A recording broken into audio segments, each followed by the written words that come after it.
എല്ലാവർക്കും എൻ്റെ യൂട്യൂബ് ചാനലിലേക്ക് സ്വാഗതം. അപ്പോൾ ഇന്നൊരു ഡിന്നർ വ്ളോഗാണ്. ഇന്ന് ഞാൻ ഡിന്നറിന് ഉണ്ടാക്കുന്നത് ഒരു ധാബ സ്റ്റൈൽ എഗ് കറിയാണ്. അതായത് നോർത്ത് ഇന്ത്യൻ സ്റ്റൈൽ എഗ് കറി. അപ്പം നമുക്ക് അത് ഉണ്ടാക്കാം. കൂട്ടത്തിൽ ചപ്പാത്തിയാണ് ആസ് യൂഷ്വൽ. അപ്പം നമുക്ക് വീഡിയോയിലേക്ക് പോകാം. ഞാനിവിടെ ചപ്പാത്തിയുടെ മാവൊക്കെ ഓൾറെഡി കുഴച്ച് വെച്ചിട്ടുണ്ട്. ഇനി നമുക്ക് മുട്ട പുഴുങ്ങാൻ വെക്കണം. ഞാനൊരു 2 മുട്ട മാത്രമേ എടുക്കുന്നുള്ളൂ പുഴുങ്ങാൻ വേണ്ടിയിട്ട്. ഒത്തിരി മുട്ടയൊന്നുമില്ല, 2 പേർക്ക് കഴിക്കാനുള്ള രീതിക്കാണ് ഉണ്ടാക്കുന്നത്. അപ്പം 2 മുട്ട പുഴുങ്ങാൻ വെക്കുന്നുണ്ട്. അപ്പോൾ ഇനി നമുക്ക് കുറച്ച് സബോളയും ഇഞ്ചി വെളുത്തുള്ളി ഈ 3 സംഗതികൾ വേണം. പിന്നെ പച്ചമുളകും. അപ്പം ഞാൻ 2 സബോള എടുക്കുന്നുണ്ട്. പിന്നെ 2 സബോള ഞാൻ മുഴുവനും എടുക്കുന്നില്ല, കാരണം കുറച്ച് സബോള ഞാൻ തൊലി കളഞ്ഞതിരിപ്പുണ്ട്. അപ്പം ഏകദേശം ഒരു 1.5 സബോള എടുക്കുന്നുള്ളൂ, ഒത്തിരി ഒന്നും എടുക്കുന്നില്ല. 2 മുട്ടയല്ലേ ഉള്ളൂ. അപ്പോൾ ഒരു 1.5 സബോളയും പിന്നെ കുറച്ച് ഒരു ചെറിയ പീസ് ഇഞ്ചിയും ഒരു 3 അല്ലി വെളുത്തുള്ളിയും മതി. ഒരു 3 അല്ലി വെളുത്തുള്ളി മതി. പിന്നെ എരിവിനാവശ്യത്തിനുള്ള പച്ചമുളക് ചേർത്ത് കൊടുക്കുക. മുളക് പൊടി ചേർക്കുന്നുണ്ട്, അതായത് കാശ്മീരി മുളക് പൊടിയാണ് ഞാനിതിന് ചേർക്കുന്നത്. അല്ലാതെ പച്ചമുളക് എരിവിന് വേണ്ടിയിട്ട് ചേർത്ത് കൊടുക്കുക. അപ്പം ഇതിപ്പം അത്രയ്ക്ക് നൈസായിട്ടൊന്നും അരിയേണ്ട കാര്യമില്ല, കാരണം ഇത് ഞാൻ വഴറ്റിയിട്ട് പിന്നെ അരച്ചാണ് എടുക്കുന്നത്. അപ്പം ഒത്തിരി നൈസായിട്ട് അരിയേണ്ട കാര്യമില്ല. കുറച്ച് ഉള്ളിയും എല്ലാം ഇച്ചിരി കട്ടിക്കിരുന്നോട്ടെ, കുഴപ്പമൊന്നുമില്ല. ഒന്ന് വഴറ്റിയിട്ട് നമുക്ക് നന്നായിട്ട് പേസ്റ്റ് പോലെ അരച്ചെടുക്കുകയാണ് ചെയ്യേണ്ടത്. അപ്പം ഇഞ്ചിയും വെളുത്തുള്ളിയും പച്ചമുളകും സബോളയും എല്ലാം കട്ട് ചെയ്ത് ചേർത്ത് കൊടുക്കുക. പിന്നെ ഇതിങ്ങനെ ഒരു നോർത്ത് ഇന്ത്യൻ സ്റ്റൈൽ എന്ന് പറഞ്ഞാലും കുറച്ച് നമ്മുടെ ഒരു നാടൻ രീതിയിൽ, അങ്ങ് പക്ക ഒരു നോർത്ത് ഇന്ത്യൻ രീതിയിലൊന്നുമല്ല വെക്കുന്നത്. ഇപ്പം ഞാൻ എണ്ണ യൂസ് ചെയ്യുന്നതാണേലും നമ്മുടെ സാധാരണ വെളിച്ചെണ്ണയാണ് യൂസ് ചെയ്തിരിക്കുന്നത്, അല്ലാതെ ഓയിലൊന്നുമല്ല. പിന്നെ അതുപോലെ ഇതിനകത്ത് കാഷ്യൂ അരച്ച് ചേർത്താൽ നല്ലതാണ്, പക്ഷെ ഞാനത് ചേർക്കുന്നില്ല. ഞാനിത് എണ്ണ ഒഴിച്ചിട്ട് ഇതെല്ലാം കൂടെ വഴറ്റും. അതായത് നമ്മുടെ ഇപ്പം അരിഞ്ഞ് ഇഞ്ചി വെളുത്തുള്ളി പച്ചമുളക് എല്ലാം കൂടെ വഴറ്റും. പിന്നെ അവരിങ്ങനെ ജീരകമൊക്കെ പൊട്ടിക്കും എണ്ണ ഒഴിച്ചിട്ട്, അതൊന്നും ഞാൻ ചെയ്യുന്നില്ല. പിന്നെ വേണമെങ്കിൽ പട്ട ഗ്രാമ്പു ഏലയ്ക്ക ആ 3 മസാല വേണമെങ്കിൽ എണ്ണ ഒഴിച്ച് അതിനകത്തേക്ക് ചേർത്ത് കൊടുക്കാം.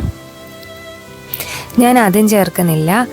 ജസ്റ്റ് എണ്ണ ഒഴിച്ചിട്ട് ഇഞ്ചി വെളുത്തുള്ളി പച്ചമുളക് അത് നന്നായിട്ട് വഴറ്റിയെടുക്കുക. അപ്പോൾ ആ സമയത്ത് ഞാൻ ചപ്പാത്തിയും കൂടെ ഒന്ന് പരത്തി തുടങ്ങുവാണ്. അപ്പം വേഗം തീരുമല്ലോ. അപ്പോൾ ഇത് ആവശ്യത്തിന് ഉപ്പും കൂടെ ചേർത്ത് നന്നായിട്ടൊന്ന് വഴറ്റിയെടുക്കണം.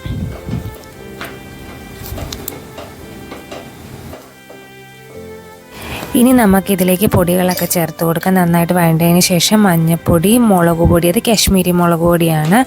പിന്നെ നമ്മുടെ മല്ലിപ്പൊടി, ശക്കല മല്ലിപ്പൊടിയും, പിന്നെ ഒരു 1/4 ടീസ്പൂൺ ഗരം മസാലപ്പൊടി, അത്രയും കൂടെ ചേർത്ത് വേണം നന്നായിട്ട് വഴറ്റിയെടുക്കാൻ. ആ പൊടികളുടെയൊക്കെ നല്ല പച്ചമണം മാറിക്കിട്ടണം. അപ്പോൾ അത് നന്നായിട്ട് മൂപ്പിച്ചെടുക്കുക. ഇത് മൂപ്പിച്ചതിന് ശേഷം ഇതിലേക്ക് നമുക്ക് തക്കാളിയാണ് ആഡ് ചെയ്ത് കൊടുക്കേണ്ട. ഒരു പകുതി തക്കാളിയോ അല്ലെങ്കിൽ ഒരു മുഴുവനും തക്കാളി, നല്ല പഴുത്ത തക്കാളിയാണെങ്കിൽ കുഴപ്പമില്ല. അപ്പോൾ തക്കാളി ഇങ്ങനെ അരിഞ്ഞിട്ട് ചേർത്ത് കൊടുക്കുക. എന്നിട്ട് ഇനി നന്നായിട്ട് അത് വഴറ്റിയെടുക്കണം. വഴറ്റിയതിന് ശേഷം നമുക്ക് ഇത് ആറാൻ വെക്കണം. ആറിയതിന് ശേഷം മാത്രം ഇത് നന്നായിട്ട് അരച്ചെടുക്കുക.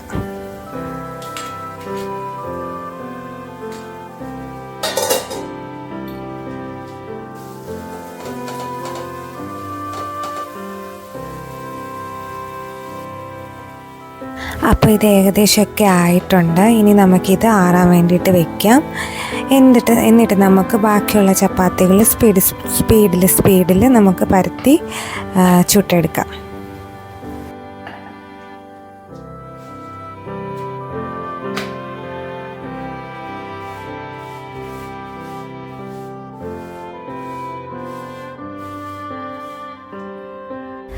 ഇനി നമ്മുടെ വഴറ്റി വെച്ചൊക്കെ ആറിയിട്ടുണ്ട്. അതൊരു മിക്സിയുടെ ജാറിലേക്ക് ഇട്ടിട്ട് അത് നന്നായിട്ട് അരച്ചെടുക്കുക.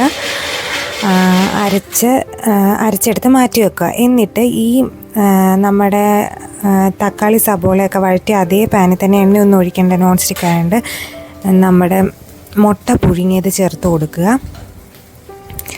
ഇങ്ങനെ രണ്ടായിട്ട് മുറിച്ചിട്ട് ചേർത്ത് കൊടുക്കണം. എന്നിട്ട് വേറെ പൊടികളൊന്നും ഇടേണ്ട കാര്യമില്ല. പക്ഷേ ശരിക്കും ചേർക്കുമ്പോഴത്തേനും കുറച്ച് എണ്ണ ഒഴിച്ച് മുളക് പൊടി, മഞ്ഞൾപ്പൊടി, കുരുമുളകൊക്കെ ഇട്ടൊന്ന് ഫ്രൈ ചെയ്യുമായിരുന്നു. പക്ഷേ ഞാനിപ്പോൾ അത്രയും എണ്ണയൊന്നും യൂസ് ചെയ്ത് ഫ്രൈ ചെയ്യുന്നില്ല. ജസ്റ്റ് മുട്ടയൊന്ന് ആ പാനിലോട്ട് ഇട്ട് തന്നെ ഒന്ന് ചെറുതായിട്ടൊന്ന് ഫ്രൈ ആക്കി എടുത്തിട്ട് ഈ അരപ്പ് കുറച്ച് വെള്ളവും കൂടെ ചേർത്ത് കൊടുക്കുക. ലാസ്റ്റിൽ കസൂരി മേത്തിയും കൂടെ ചേർത്ത് കഴിഞ്ഞാൽ നമ്മുടെ ഡിന്നർ ഇവിടെ റെഡിയായി.